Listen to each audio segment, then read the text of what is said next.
Tuli ku mutu gwaffe ogwa YouTube nangira Element Man muzzukulu wa Mugema wano ku Standard News UG. Kusaba subscribing omukutu guno osobola okubeera nga onyumirwa ebyo byonna bye tukuwa. Nebaza abantu bagera maaso notugoberera mu Element kyange.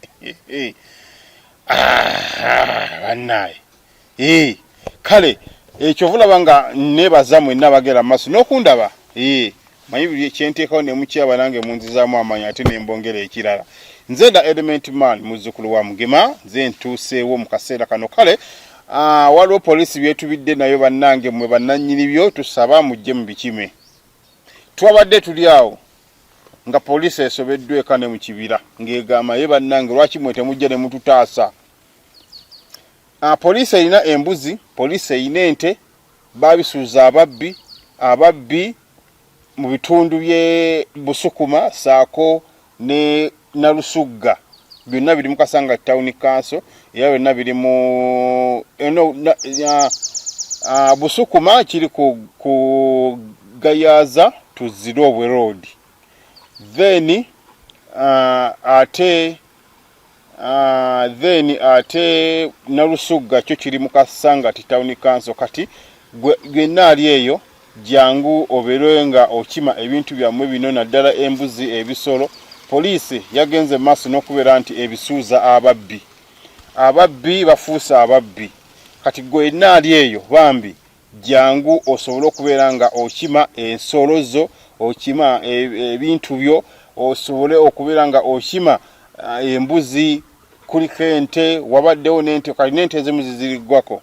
Poliisi byetubidde nabyo yabisuuza ababbi bino poliisi byetambula ng'ekola ebikwekweto era ababbi ne bakola ki bwe batyo ne bagera maaso n'okubeera nti ebakwata naye teyabakwata badduka. Kati mmwe mwenna abali eyo bambi mujje mukime ebintu byammwe. Kankuwe poliisi engeri gye katusokere ddala ku poliisi y'e Nalusugga. Eno waliyo ente bbiri. Poliisi osiwaayo gwe bayita Mbwayo Ronald atubidde nabyo agamba nti nange si kyalina kyakola. Abantu mujje mukime ebintu byammwe musobole okubeera nga mukola ki mu bitwala z'ente zino. Kansoge kwe osi ng'agera maaso n'okubeera nti alaajana. Amanya Assistant Inspector of Police Bwayo David Ronald osi we Nalusugga Police Post. Mu season ya Easter twali tukola patrol nga tumonitaringa amatwale n'amakago g'omutuuze omu ku kitundu kyaffe. Ekitundu gwe kisiiba kikaaba nti mubbi wante agenda n'abba ente mu bitundu ebyenjawulo n'azipakira n'azikuusa n'azireeta kuno. Nga tuyingira Easter twali twakamusuza ente 3 lwakuba nti tetwamukwata red handed naye ente zaali ziwerekedde direction ye. Naye nga tukwatagana n'abatuuze ente tuzimusuza baali bazibbye ku kyalo kye bayita Bukemba mu Busukuma division nga bazireeta e Nalusugga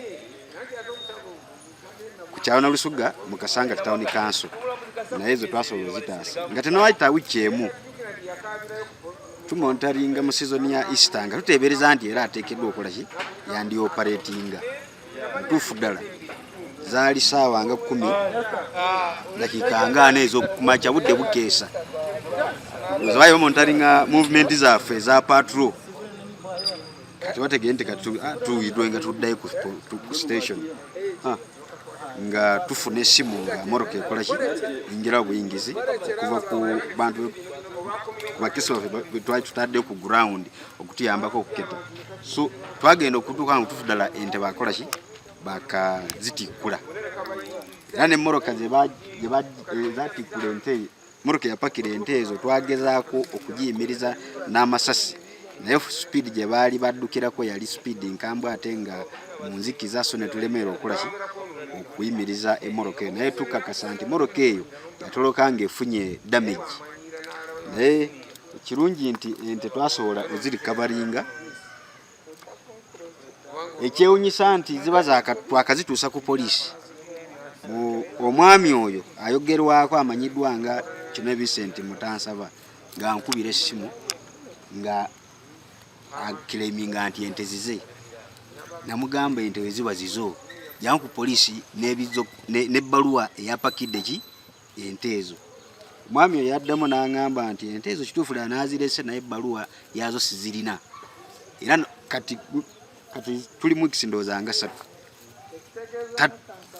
tajjanga ku poliisi taleetanga bbaluwa ekola ki ezoggerako ekitegeeza nti ente zaali zaki za bubbi. Era ente zino bukya tuzireeta tuba tuzirundira ku kkubo era n'ekyalo kyonna kyafuna amawulire naye tetunaafuna muntu agamba nti ente ki zize. So kwe kukwatagana bakama baffe ne tusalawo tuleete bannamawulire singa abalaba amawulire batuyambako ne wabeerawo akireminga nti osanga nannyinizo asobola okulaba amawulire n'ajja n'akireminga ki ente ze. Erinnya ogambye ani? Erinnya nze Assistant Inspector of Police wa David Ronald Oswe na Lusuga Police Post eri wansi wa Kasangati Police Station.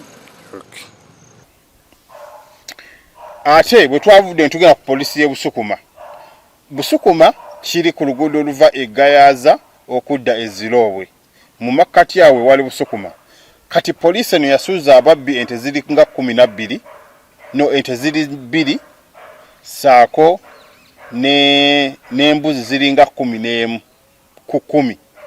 Kati gwe naggwali eyo bambi jangu okime ebisolo byo kuba poliisi egamba nti bagezezzaako okunoonya bannannyini byo naye bannannyini tebakola ki tebajja. Poliisi besuubira nti ebintu bino babibba mu bitundu kwegamba okuli Luweero okuli Nakasongola oba ne Nakaseke gye basuubira okubeera nti ente zino gye zaava. Kati gwe naggwali eyo bambi jangu okime ebisolo byo poliisi omutima gukole ki gukakkane. Byebyo nno byengenda maaso n'okubawa. Era nabo bano baabusuuza ababbi ne bafuuka ababbi era ababbi ne badduka poliisi nesobola okubeera ng'enula. Banno emmotoka zino oba ente zino baziseka mu kamotoka akatono buno bukolona mwe bakola ki mwe bazijja. Kati yonna gwali eyo jangu okime bambi ente ezo. Embuzi zino n'ente twabisuuza ababbi ne batuddukako naye ne tubirikavaringa ne tubireeta wano ku poliisi y'e Busukuma. Embuzi zino twakazikwata mu operation ya mirundi 2. Waliwo 3 ezasooka okufunibwa ne tuzisuuza ababbi ne tuddamu ne tusuuza endala 6 ne tuzireeta wano ne tuzirunda ffe wano nga ku poliisi y'okugombolola e Busukuma. Nga bwe tulinda bannannyini abaabulwako ebisolo byabwe ebifaanana bw'ebiti bajje wano ba-identifyinge bw'aba basobola okutuuka wano ne ba-identifyinge ebisolo byabwe byababulako tukyabikuumidde wano bajje babinoonye baba basobola bitwala babitwale kubanga naffe tufunamu obuzibu bwa kulunda engeri gye tuli mu town council. Waliyo ekirala ebisolo bino sijja kugamba tufunamu obuzibu bungi naye tusasula ababirunda kubitwala ku ttale ne balunda ne bakomyawo. Ndowooza bwe buzibu bwe tusanzeemu lwakwate tulina faamu eri gazeted kugamba nti tutwale tulundire wano awali gazeted. Eberezaamu ebisolo bino okubanga bibbibwa mu bifo ebya Nakaseke, Luweero, Nakasongola kubanga ffe wano tuli ku Gayaza Zirobwe Road ebisolo ebyo byebanga bisomoka eyo mu nsalo ne Luweero we tutera okukola operations ezinunula ebisolo bino. Bwe twogeddekoko n'abakulembeze b'ekitundu kino nga bo bagamba nti nabo bakyasobeddwa kuba obubbi ekyamazima bususse nnyo mu bitundu bino. Obubbi buno okusinziira ku bantu ab'enjawulo bagamba nti businze kubeera mu kitundu ate abantu mwe bali. Kati gwe naggwali eyo nga omanyi nti bambi ebintu bino bibyo jangu obikime poliisi esobole okubeera nki poliisi esobole okubeera nga ewona okubeera nga erunda kuba kale ekisinga obungi nti we munemererwa yo poliisi eyinza obitwala mu kooti n'ebitunda nesobola okujja mu ssente ate ne bazimba posti oba kyekyo kyenjogedde simanyi naye nga kiyinza okuba ekituufu. Abakulembeze n'owe batweboogera ku nsonga eno. Amannya agange nze Bugoba James, defense w'ekyalo kijjudde Buwagga. Kisangibwa mu ki? Kisangibwa mu Busukuma division, Nansana municipality, Wakiso district. Tulina obubbi bw'ebisolo, batubba ebisolo. Buli wiiki tesobola kuggwako nga tetufunye bubbi bwa bisolo. Naye twafuna obuyambi ne tukwatagana ne osi w'ekitundu poliisi yaffe Nalusugga n'aba nga atutaasaako ku bubbi obwo. Kati ennaku zino bubadde bukendedde. Lwali lumu n'afuna essimu n'ataayizaako n'atukwatira ku nte zino ze mulabye leero. Era okuva olwo kati twafuna obuweerero n'omwami ennaku zino gwe tuteebereza okuba nga abba Mutansava ayinza n'okuba yasenguka kuba abatuuze bagamba tebakyamulaba ekyalo kati kufunamu kaweerero. Naye abantu bo tebakyebaka, basula bweru babakuuma bisolo byabwe. Ezo zikwata basanga nga emmotoka etambula ekiro ne bagendayo oyo omwami gwe bateebereza okuba nti ye mubbi w'ebisolo ezo, n'adduka ente ne bazisangayo era kwe kuzikwata ne bazitwala ku poliisi e Nalusugga. Kubiriza abantu bonna ng'oli eyo nga wabulibwako ente ezo z'olabye leero, ente weeziri wano ku poliisi e Nalusugga webazikuumira. Ente weeziri oba oli eyo ng'ente ezo zakubulako osobola okuyitako eno, buli muntu eyabulibwako ensolo zo jangu olaba oba zeezo n'ebizoogerako ente ezo zitwale. Tanke n'erinnya lyo? Erinnya eryange mpitibwa Saalongo Maazi Kitaka Mufumba, Maazi Chairman wa Nalusugga LC1. Tulina obuzibu mu kitundu nga tulina mutuuze munnaffe ayitibwa Vincent Kinobe yakazibwako erya Mutansava. Mutansava atubonyabonyeza ebbanga ddene ku bisolo by'abantu. Twamukwatako emabegako nga omutuuze omu avudde Kyanja yajja n'abasirikale nga gyanoonya Chairman wa Nalusugga LC1 ne tukwatagana tugenda nga balina omuntu gwe baali baleese nga musibe. Tutuuke wa Mutansava n'abagamba nti twazireeta wano ne baggula tuyita omukyala n'aggulawo ekiraalo kye. Olina omubbi n'asupporting ente bbiri nti ezo koolo ze twaleeta. Ne nannyini nti bwe yajja n'agamba zino ze nte zange ddala. Ne bazitwala. Tutandika ensonga za Mutansava ne bayita abasirikale okuva e Kasangati ne batuuza olukiiko. Mutansava ng'ali eri awanda muliro ne mugamba ate owanda muliro jangu mu lukiiko abantu obakakase nti ente wazigula. Mutansava teyalabikako. DPC n'atuyita ne tugenda ku poliisi. Tuba tukyali ku poliisi nga tuli wamu ne meya wa Kasanga Town Council. Tuba tukyali eyo nga Mutansava azze. Nga naye nga mabegako akakasa nti abantu abaatwalibwa kwolwo olunaku ente lwe baazitwala waliwo omukulu ayitibwa Medi ng'akolagana ali ku poliisi y'e Kasangati yamuyamba okugyayo abasirikale b'Ekireka, abasibe ba Ekireka. DPC twatuula naye yaliwo mu kiseera ekyo n'atugamba nti Mutansava ffe yabulwako omuntu bamugoberera wano tulinawo keesezi eziwera 5 omuli emmotoka enzibe emmotoka esangiddwamu obusa. Twamukwatako namala omwezi mulamba nabulwako agoberera ne tumuta. Tuba tukyali awo ng'atuuse n'akwatibwa, fayiro n'etambuzibwa n'agenda mu kooti n'abamala ku limanda ndowooza emyezi 2 kitundu. Musango gwe ne gutandika ndowooza bwe bamuta twamanya byaddirira bagwakomawa. Mutansava mwana atu bwe yakomawo teyawummula yagenda mu maaso n'omulimu gwe gw'okutegomya abatuuze. Abatuuze b'e Buwagga Bukemba bamusuuzizza ente emirundi egiwera nga zikulagira ddala nti zoolekedde maka ge.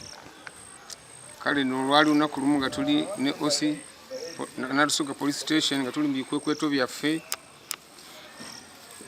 ne tufuna amawulire ng'ewa Mutansava waliwo ente ezitikulwa. OC abakyali ku station mukazi Mutansava amaze okutikula ayitawo bagezaako muyimiriza n'agaana osinagezako okumutiisatiisa n'amasasi n'avuga emmotoka ye neeyongerayo. Mwona tukyewuunyisa abatanaba nakutuuka gy'ali ng'ate akuba essimu akubira osi nti ate ewange eriyo abantu bagenze banumbye oli emmotoka nente simanyi ne pikipiki so nga amazima matuufu abadde ye. Twatuuka waka akiragira ddala nti waliwo ente ezakatikkulwa. Ente ezo zasangibwawo tukugenda okugezaako emu zigigoba nga tekyasobola kusituka ng'era ente ekooyi. Osi agalagira tuzitwala ku police station, police post. Muntansava yayitibwa ajje akakase ente ezo oba zize oba yazirinako amabaluwa naguno guliko talituukanga ku poliisi. Naye twewuunya ngeri ki gy'abeera nga akwatibwanga n'akoma mu kitundu n'atigomya ekitundu. Tweraliikirira nnyo nti olunaku olumu oba oliawo abatuuze bali ekyawa ne bakola mob justice naye nga amateeka galemeddwa okuteekinga its course. Bannange ebyo ebizibu bye tulina mu kitundu kyaffe ebya Mutansava. Nategeerako omujuzi lwe bamusuuza ente wano e Buwagga yakangaza n'agamba naye gonfi lwaki ofa nange. Kate omuntu asobola n'okugamba abantu abamugoba nti lwaki mufa nange kiraga nti abaako kyeyeesiga. Naye tusaba gavumenti etuyambeko omuntu ng'oyo. Manyi nti gavumenti eba ekwagala teyinza kubulwa. Nsaba gavumenti etuyambeko ekwataganye ne OC waffe yo omulimu gwagukoze naye emikono egisingako emiwanvu gituyambeko omuntu oyo afeesinga amateeka. Ente ziizo tezinalabikako nnyinizo osazisiba ku kkubo oba oliawo abannyinizo basobole oziraba naye zigenda kuweza mwezi tezirabikako bannyinizo. Ebyo ebyange bannange. Erinnya ogambye Mufumba Kitaka Mawaazi Chairman Nelsuga LC1.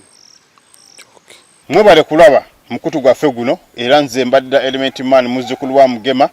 Mbasaba tugende maaso n'okusubscribinga tulayikinge ate tusharinge. Nze The Southern News The Element Man mweraba era mbeere bulungi.